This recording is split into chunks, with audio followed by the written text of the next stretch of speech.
Uh-huh. I just feel like I've been around the block, ripping up fantasy stock, working around the clock. Look at the view from the top. Researching rookies a lot? No, I just be listening to pods, yeah. One in particular, I'm just a messenger, let me just pass on the rock. Browning, brunning, pruning, pronouncing ain't what he's doing. What he's doing is not losing, but infusing you with new things. And there's Dennis the Bennett, yeah. The man is a menace, yeah. Building a dynasty, some of the finest things. Promise you, you won't regret it. Sly as a fox, cultured in pop. Give him his props. Here is a thought, here is a box. And you cannot compare them at all, so don't even try. Careful with the news, but when you use a take, I take up Tony Fire. I mean Dyer, because anyone else is a huge mistake. Whoa. Fantasy round table, fantasy round table. Yeah. Fantasy round table, come take a look at the crown, baby. Hey, fantasy round table, fantasy round table. Woo. Fantasy round table, come take a look at the crown, baby. Go. Hello and welcome to another episode of the Fantasy Football Roundtable Podcast. It is a Friday, a little bit later than we are normally going, but we are here to talk about the NFC East, the last team in our preview series. Dennis, can you believe we finally made it? It's been quite a haul, and between a couple missed shows here and there, we're going to pile all four teams into one show today for the NFC East, because we've got rankings and stuff coming up next. Isn't that what's next? So I guess while I'm here at the Fantasy Football Expo in Canton, I'll have to start working on my rankings tweaks and see if I can make sure they're in line by Tuesday's show. And honestly, are we later than normal? Because isn't this our new normal time? That's true. It's just the first week for it. As you probably have noticed, preseason games in full effect this weekend. There's some going on right now. I was listening to Miami and Atlanta as I was driving home today, getting ready for Denver, which doesn't even kick off till 8 p.m. local time. But Dennis, I know we're barely into preseason, but has anything caught your eye so far? Jordan Addison looked good yesterday. Zach Charbonnet ran with some power. And, I haven't had a chance to watch any of today's games. But I think, I saw this thing on Twitter the other day, and it's basically, it was a flow chart. It said preseason games on the top. Do they matter? And then it went, yes, next box, if they confirm my bias.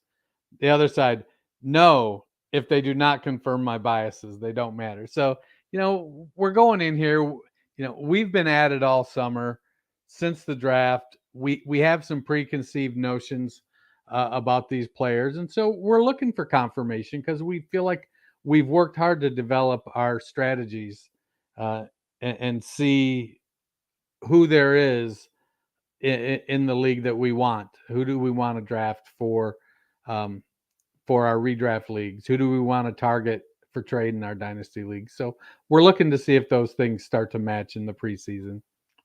We'll see how that goes. Well, a couple of pieces of news. Damian Williams signed with the Raiders. Kareem Hunt, they thought he was going to sign with the Saints, but then that didn't happen. Then it seemed like he was going to sign with the Colts, but that didn't happen. And now he's visiting the Vikings. Dennis, do either of these pieces of news do much for you? So Kareem Hunt, Leonard Fournette, and eventually Zeke Elliott are going to muddy somebody's backfields. As far as I'm concerned, let's just figure out what those backfields are. Sign somewhere. Get them in. I get we want to wait until we see how the backfield shakes out. It seems like if all of a sudden Minnesota is bringing Hunt in, they may not like what they have behind Alexander Mattison, or maybe they're looking, for a little more depth. It seemed like last night that Dwayne McBride got in there, and while he didn't show much pass catching in college, excellent contact balance, very dynamic as a runner. But it seemed like yesterday he got in and then made a mistake and they took him out and he was out for a good long time. So it seems like the Vikings might be wanting to add, RB2, RB3 candidate in Kareem Hunt. So, it was weird the way Hunt left New Orleans and then went to Indianapolis, and then he left Indy without a contract. Now he's going to Minnesota. He seems to be the belle of the ball right now.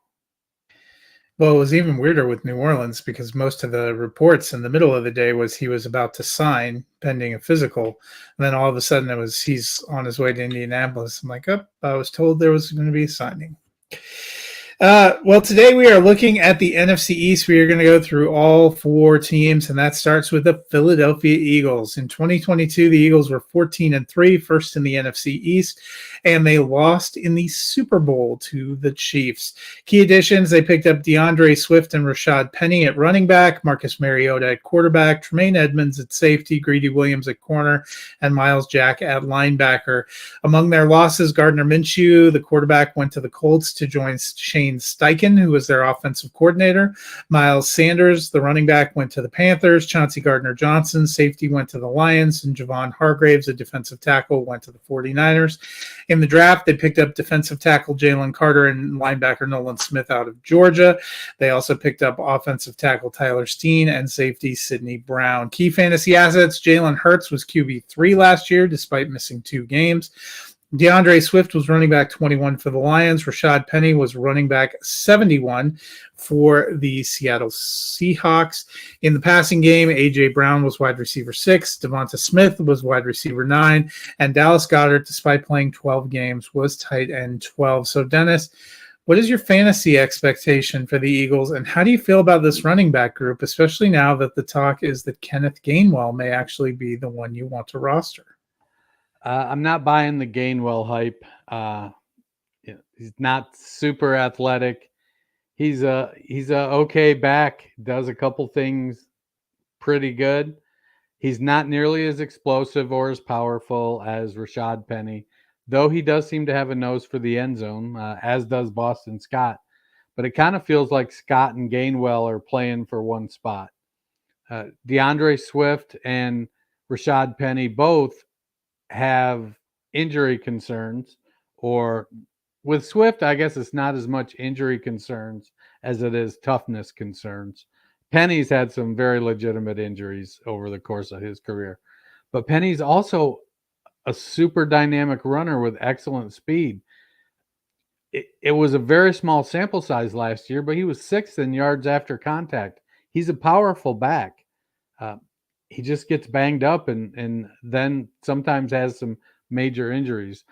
I'm probably staying away from that backfield as much as I can.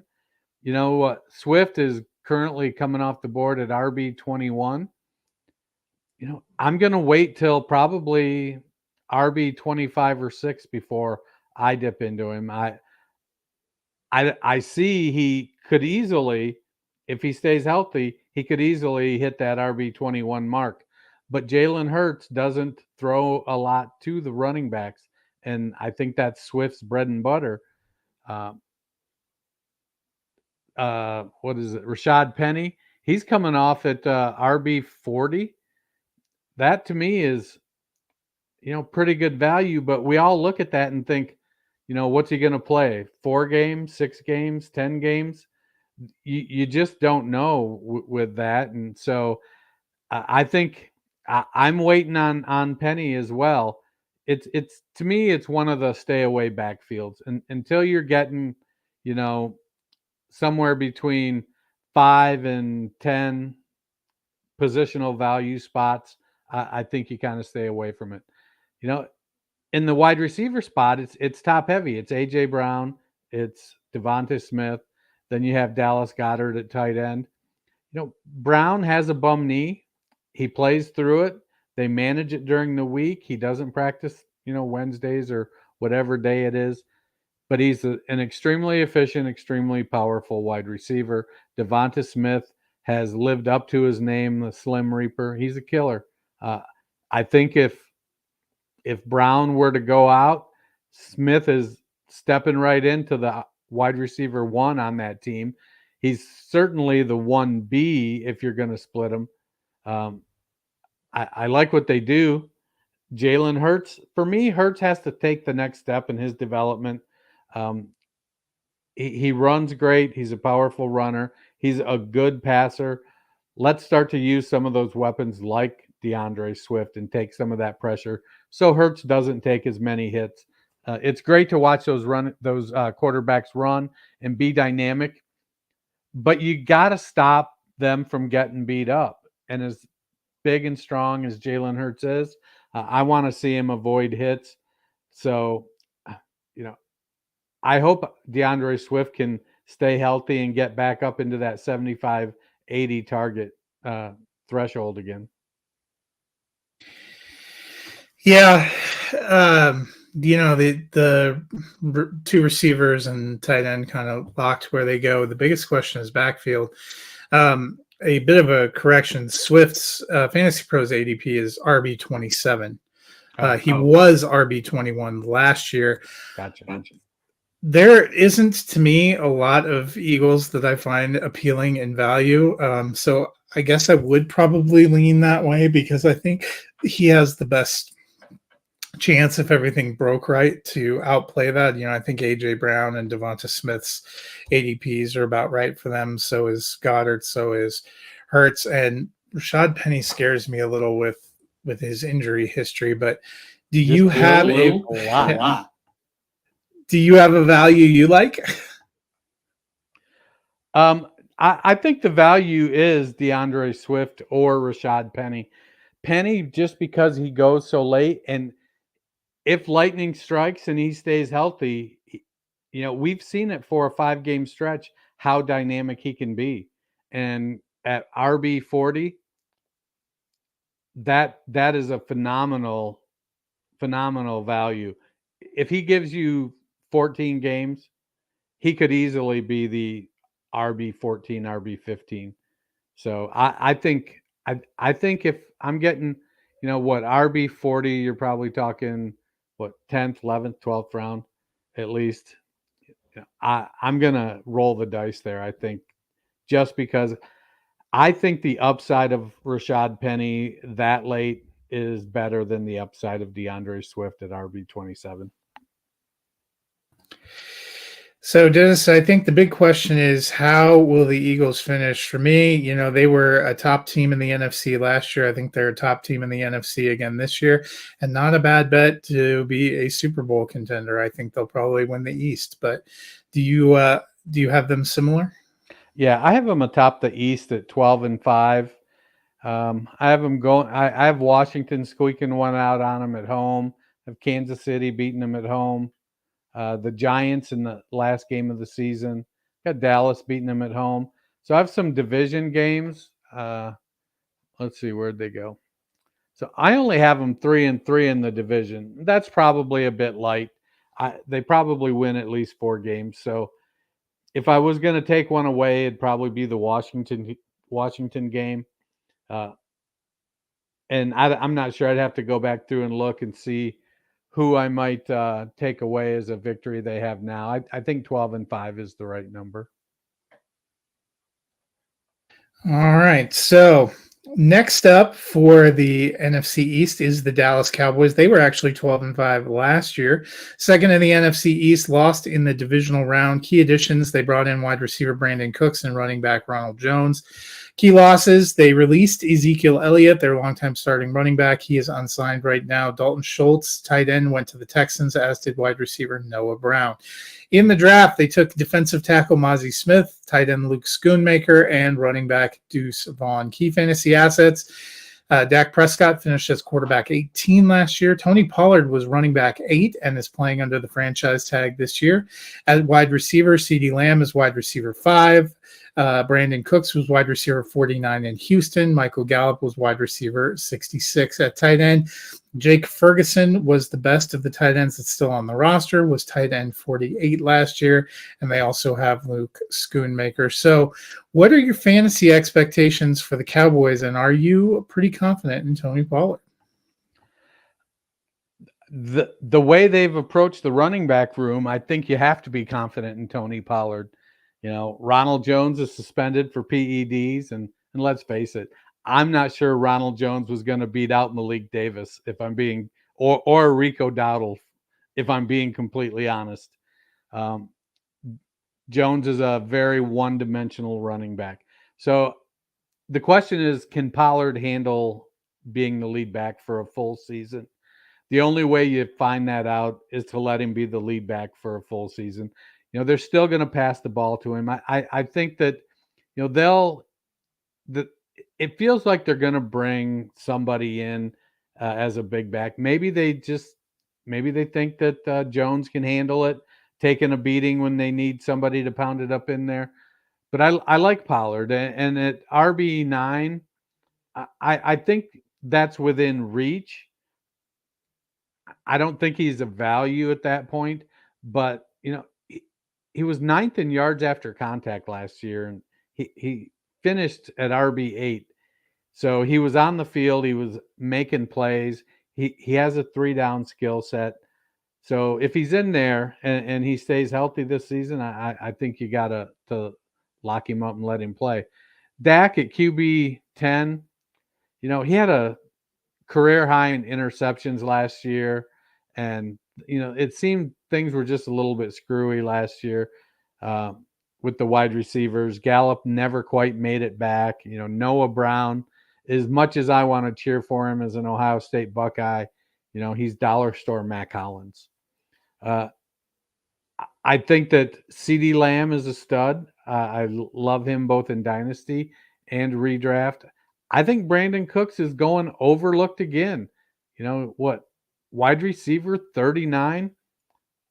I think Brandon Cooks is going to be a top 30 wide receiver, maybe a top 24 wide receiver.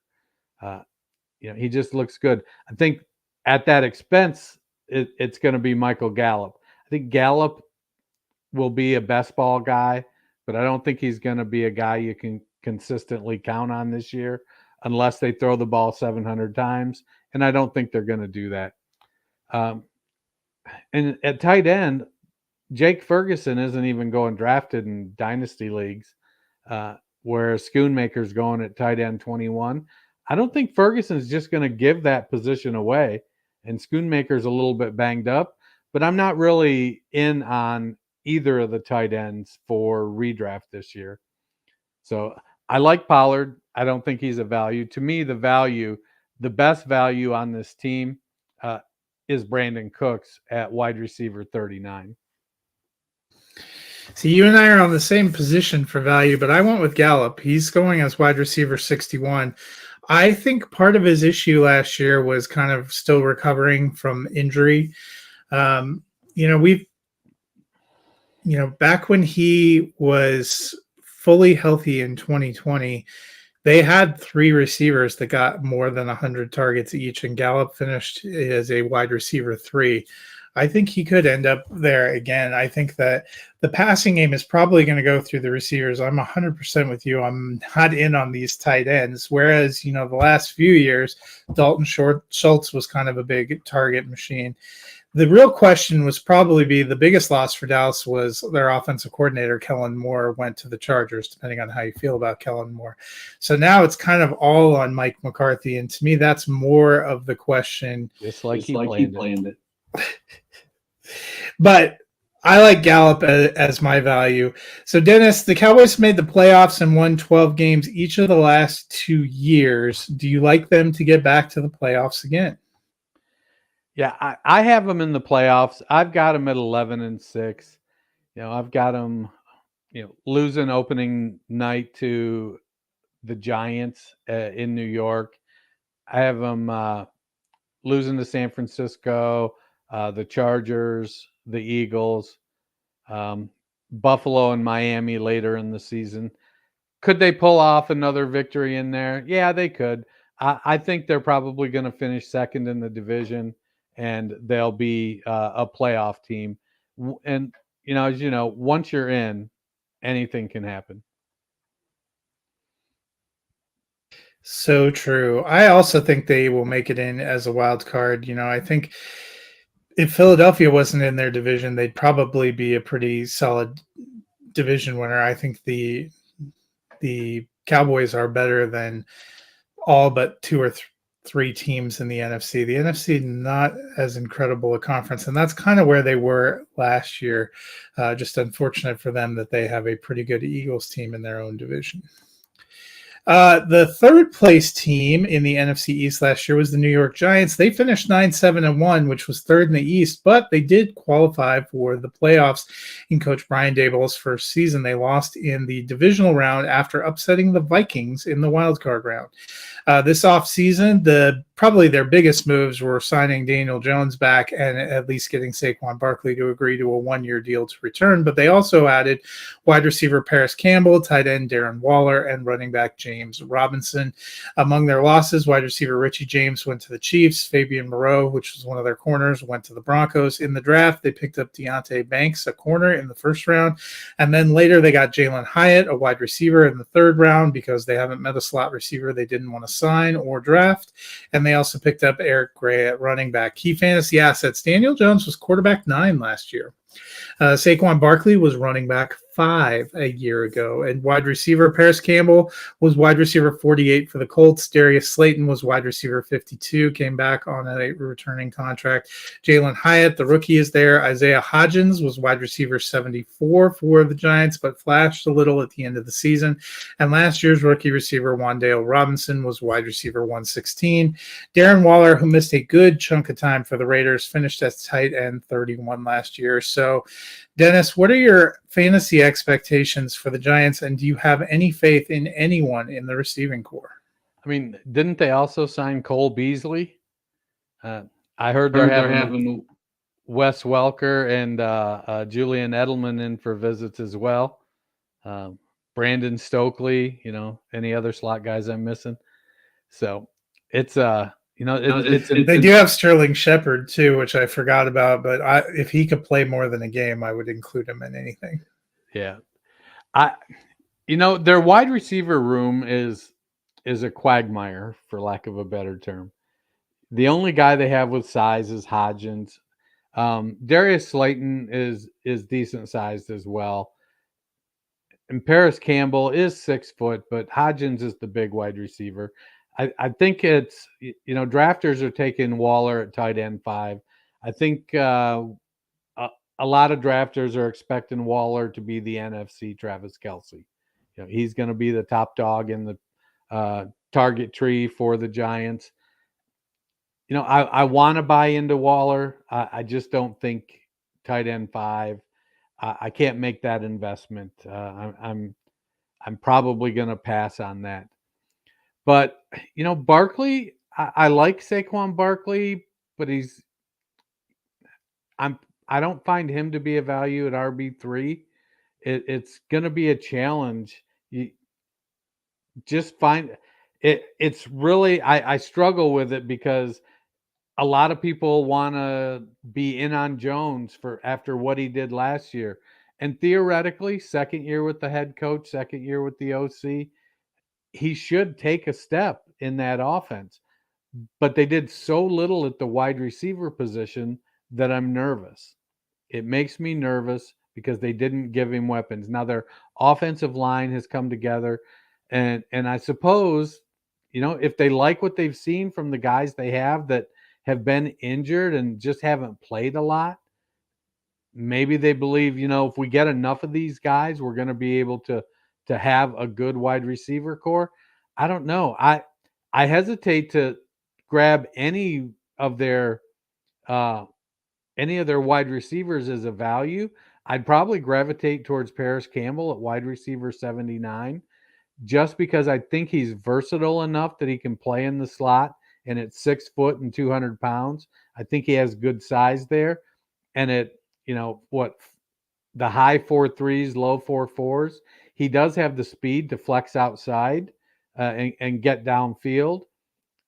I want to be in on Hodgins, but it was such a late season. And, if Hodgins becomes a multi-season success, he's the next Adam Thielen. And I just don't know if I can invest in that just yet this year. At wide receiver 76, you're not investing a heck of a lot. Those would be the two guys I would be invested in most as values. Yeah, I think it's good for them that they got Barkley back. Hopefully, Jones can continue his positive development he had with Dayball. I I am one of those people that thinks Waller will probably be the best option in the passing game, but the value for me, I'm on kind of the same path as you. I like Paris Campbell. They went and got him for a reason. we we liked him when he was coming out, in part because we thought he was going to get to play with Andrew Luck, which never happened, but in part because it seemed like it was an interesting fit. He was kind of one of those guys that was a little bit snake bitten, couldn't stay on the field. He did last year and had a decent year. Why was wide receiver 48. It's not like the Colts had a robust passing game last year. They probably wish they had the passing game of the Giants. So if he can stay healthy out there again, I think wide receiver 79 is a pretty low bar. I'm kind of with you. I wanted to get excited about Isaiah Hodgins, but I would have to see probably a little bit more. I don't know if it was because he's so good and building into the role or because they literally had nothing at receiver for a few of those games. So hopefully at least a little better passing game situation for Daniel Jones. Last year, the Giants were 9-7, snuck up on a lot of people and made it into the playoffs. How do you feel about them this year, Dennis? So I have them getting that tie back. I've got them going 9-8 and squeaking in as the 6th seed in the playoffs. I felt like last year they were a year too early, that this was going to be their year. But anecdotally, I feel that since they overachieved last year, they're going to have some letdowns this year. So I feel like 9-8 is a good target for them. It gets them in the playoffs. Maybe they can make a run. And like I said, their offensive line has really started to gel and come together. And if that offensive line holds up and keeps Daniel Jones upright, opens holes for Barkley, the offense could be a challenge to a lot of defenses. Yeah, I kind of agree. I think they are going to be right on the cusp there of being one of the last wild cards in that 8, 9, 10 win range. I liked what they did last year. I like Brian Daboll as a coach, and I'm hoping they can continue it. The final team in the NFC East is the Washington Commanders, and you know what? They actually had a better season than I remembered. They were 4th place in their division, but they were 8-1, which actually makes it the first season since Ron Rivera was there that they didn't have a losing record, and yes, that includes the season they made the playoffs. Key additions, they picked up Jacoby Brissett at quarterback, and they picked up Byron Pringle at wide receiver. They did not do a ton this offseason, but they did really make over their quarterback room. Veteran quarterback Carson Wentz was released this offseason. He remains unsigned. Taylor Heineke left for the Falcons in free agency. Guard Trey Turner went to the Saints and got promptly injured in the draft. They picked up cornerback Emmanuel Forbes and safety Jartavius Martin with their first 2 picks. They really want to focus on improving the defense, which was not great at times last year. They do have Brissett, but their key fantasy asset, they are turning things over to second-year man Sam Howell, who started an entire game for them in 2022 after being a 5th-round pick. He finished as quarterback 58 last year. The backfield, J.D. McKissick is gone. They seem to be confident in the duo of Brian Robinson Jr., who was running back 43, and Antonio Gibson, who was running back 28. At wide receiver, Terry McLaurin was wide receiver 14 last year. As a rookie, Jahan Dotson was wide receiver 51, and the veteran Curtis Samuel was wide receiver 33. At tight end, Logan Thomas was tight end 32 a year ago. So, Dennis, what are you hoping for from the Sam Howell era? Well, I mean, I'm hoping for history to repeat itself. I mean, Patrick Mahomes only started 1 game his rookie year too, right? So, yeah, completely different situation, but sure. Well, I mean, yeah, this is the NFC, not the AFC. So, you know, I think Howell does some things really nice. He's mobile and a lot better runner than he timed. His last season in at North Carolina, he put up over 800 yards rushing, and he's got a good arm. He can get the ball downfield pretty accurately. They've got some weapons, but honestly, outside of McLaurin and Jahan Dotson, it's a team filled with Jags. I mean, Brian Robinson, he's he's a plotter plus. He isn't, he's not Latavius Murray at this stage, but that's his career arc. He isn't super dynamic as a runner. Gibson has been in the league long enough that I think as much as we see flashes and we want him to be, this PPR machine, it just isn't there. Whether it's he played wide receiver in college and it just doesn't click for him because he hasn't had enough running back snaps, or it was so long ago that he played wide receiver and now he's been playing running back. And so when they try to use him at wide receiver, the muscle memory is gone. It just doesn't quite get over the hump for Gibson at this stage of his career. So, well, I like the two guys. I don't think either, they're depth pieces for your fantasy team at best. McLaurin is good, but he came into the league a little older. He's still got a couple years to go. 4.3 guy, runs exceptional routes. He isn't trouble off the field. He's going to do everything right. He's an exceptional leader. He was 20th in first read targets for wide receivers with 100 plus targets. So when he's out there, they're looking for him. They want to get him the ball when they're out there. Hopefully, Sam Howell continues that, and we see a career year out of McLaurin. With Jahan Dotson last year, it was a tale of two seasons because he had that 4 or 5 game stretch in the middle. But in each of those halves that he was playing, those thirds he was playing, he had a nose for the end zone and he made some great plays. Now we just want to see him do it for a full season. The odd man out here, I think, is Curtis Samuel. He was wide receiver 33. He's going off the board right now at wide receiver 72. I think if you're getting him at 72, that's probably a value, but he feels more like a wide receiver, low-end wide receiver 4 to me, just because their tight ends are getting back. Logan Thomas only played 22% of his snaps in line, so they use him in the passing game when he's in there. Cole Turner's coming up at the tight end position. He was a great pass catcher at Nevada. I think that Samuel ends up being the odd man out, but I am willing to take a shot on him as a value just because they do use him in the run game a little bit. They're going to manufacture some opportunities for him, but I feel like he's more of a wide receiver 3, wide receiver 4 than a wide receiver 3 this year. But at wide receiver 72, which is wide receiver 6, I can take that. Yeah, it's interesting. I have a lot of questions. We just didn't see enough of Sam Howell to really know. Apparently Washington did, but I think he was 14 of 19 for 169 yards, a touchdown, and an interception in the very final game of the season.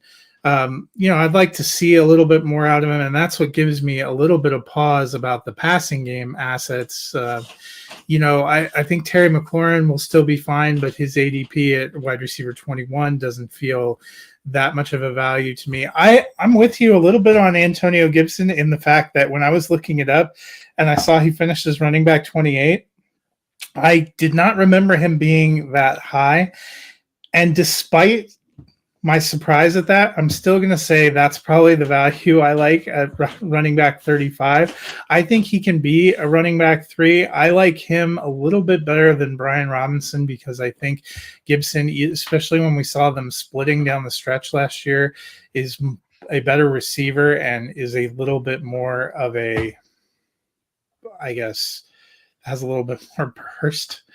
But it makes me a little too nervous to go for those wide receivers because what is the split between Dotson and Samuel going to be? And, what is the passing volume for Sam Howell going to be? Part of me thinks they wanted to put him in there because Ron Rivera would really just like to run the ball and play ball control defense, which is part of why I'm not big on Washington in general this year.